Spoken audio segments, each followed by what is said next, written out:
ओम नमः भगवते वासुदेवाय। आपका दिन मंगल हो। बृहस्पतिवार व्रत करने से धन संपत्ति की प्राप्ति होती है। निसंतानों को पुत्र प्राप्ति होती है।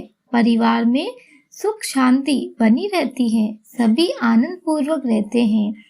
स्नान के बाद पीले रंग के वस्त्र धारण करने का विशेष महत्व बताया गया है।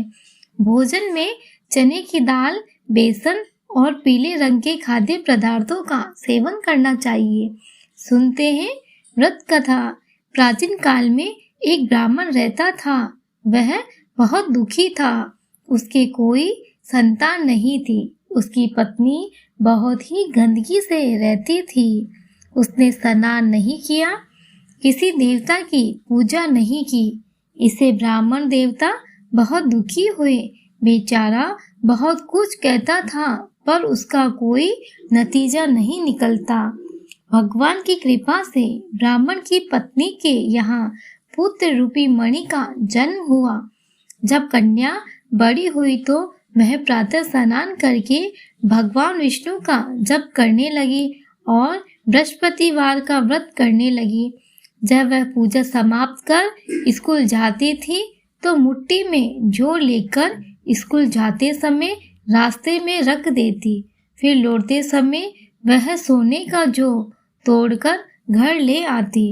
एक दिन वह कन्या उस सोने के जौ को सूप में कूट कूट कर साफ कर रही थी कि उसके पिता ने देख लिया और कहा, हे पुत्री, सोने का जौ चाहिए तो उसके लिए सोने का सूप होना आवश्यक है।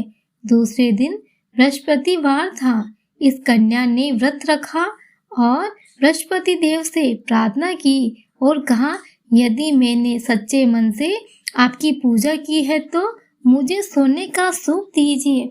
बृहस्पति देव ने उनकी प्रार्थना स्वीकार कर ली। वह कन्या प्रतिदिन की भांति जौ बिखेरने लगी। जब वह लौटकर जौ चुन रही थी तो बृहस्पति देव की कृपा से उसे सोने का सूप मिला। तब वह उसे घर ले आई और उसमें से जौ साफ करने लगी। उसके बाद भी उसकी माँ का तरीका वही था। एक बार की बात है, वह कन्या सोने के सूप में से जौ साफ कर रही थी। उसी समय उस नगर का राजकुमार वहां से गुजरा। वह उस कन्या के रूप और कार्य को देखकर मोहित हो गया और अपने घर आकर अन्न जल त्याग कर उदास होकर लेट गया।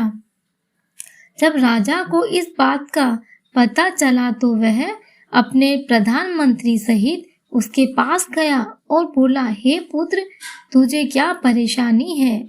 यदि किसी ने आपका अपमान किया हो या कोई अन्य कारण हो तो कहो, मैं वही करूँगा जो आपको भाता है। जब राजकुमार ने अपने पिता की बात सुनी तो उसने कहा, आपकी कृपा से मुझे किसी बात का खेद नहीं है। किसी ने मेरा अपमान नहीं किया है, लेकिन मैं उस लड़की से शादी करना चाहता हूँ जो उस समय सोने के सूप में से जौ साफ कर रही थी। राजा यह सुनकर चकित हो गया और बोला, हे पुत्र, ऐसी कन्या को आप खुद ढूंढिए। मैं निश्चित रूप से उससे तुम्हारा विवाह करवा दूंगा। राजकुमार ने उस लड़की के घर का पता बता दिया। तब मंत्री उस लड़की के घर गए और सारी स्थिति ब्राह्मण देवता को कह सुनाई। ब्राह्मण देवता अपनी पुत्री का विवाह राजकुमार के साथ करने के लिए तैयार हो गए और उसके बाद पूर्ण विधि विधान के अनुसार ब्राह्मण ने अपनी पुत्री का विवाह राजकुमार के साथ कर दिया। कन्या के घर से निकलते ही उस ब्राह्मण देवता के घर में पहले की तरह दरिद्रता का वास हो गया।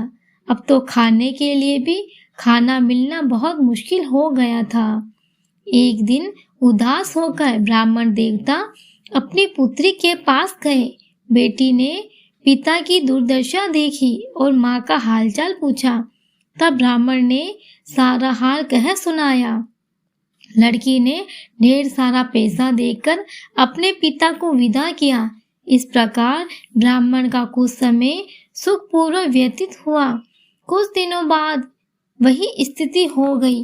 ब्राह्मण फिर अपनी कन्या के यहाँ गया और सारा हाल पूछा तो कन्या बोली, हे पिताजी, तुम माँ को यहाँ ले आओ, मैं उससे वह उपाय बताऊंगी जिससे दरिद्र दूर हो जाएगी। जब वह ब्राह्मण देवता अपनी पत्नी के साथ पहुँचे तो वह अपनी माता को समझाने लगी, हे माता, तुम प्रातःकाल प्रथम स्नान करके भगवान विष्णु की पूजा करो, तब सारी दरिद्रता दूर हो जाएगी। लेकिन उनकी एक भी मांग नहीं मानी और सुबह जल्दी उठकर अपनी बेटी के बच्चों का जूठा खा लिया। इससे उनकी बेटी को बहुत गुस्सा आया और एक रात उसने अलमारी से सारा सामान निकालकर अपनी माँ को उसमें बंद कर दिया। जब उसे प्रातःकाल स्नान आदि पाठ करवाया तो उसकी माता की बुद्धि फिर ठीक हो गई। वह प्रति गुरुवार व्रत करने लगी। इस व्रत के प्रभाव से उसके माता पिता अत्यंत धनवान हुए और उन्हें पुत्र की प्राप्ति हुई तथा बृहस्पति जी के प्रभाव से इस संसार के सुखों को भोगकर स्वर्ग को प्राप्त हुए।